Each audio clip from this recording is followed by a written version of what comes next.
how to verify accounts. Baka may mga hindi pa po na-verify yung account po dito, no? So, verification of accounts sa maximum of 24 hours po yon. So, wag po kayong magano, ay, nag-verify ako kaninang umaga, tanghali na, wala pa.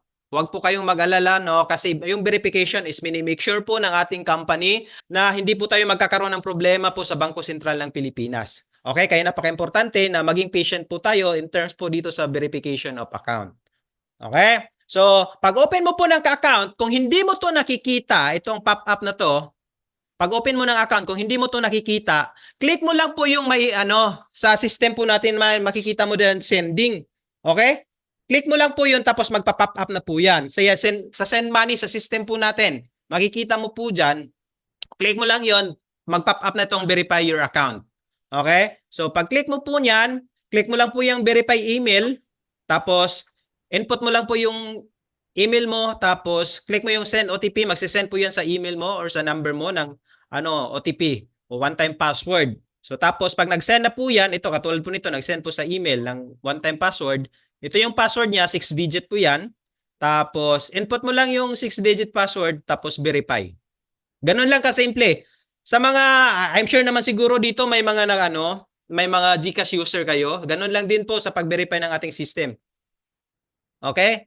So ngayon, get verified, click mo lang itong sa baba, get verified mo lang, tapos yan, yung mo lang, yung ID mo, ilapit mo lang doon sa rectangle na pwede doon i-scan yung ID mo, no? So, kung anong ID meron ka, so yung mga valid ID na nandito naman, naka-indicate po yan sa ating system.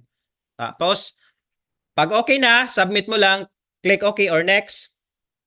Ang second part po ng verification ng account po natin is yung selfie with ID, yung ipapakita mo yung mukha mo. Yan. Katulad po nito, 'di ba? Pero ganyan po yung magiging setup niya. Po yung mukha mo doon sa ating sa camera. Okay? Tapos click mo lang proceed or okay. So input mo lang yung mga information na kailangan po dito, no, yung mga basic information lang naman.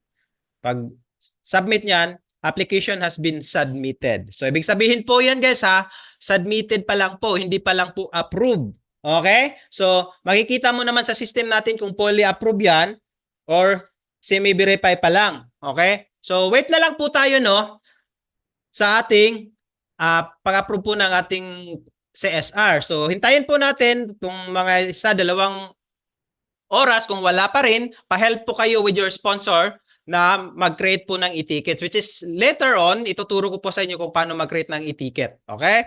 So, yan.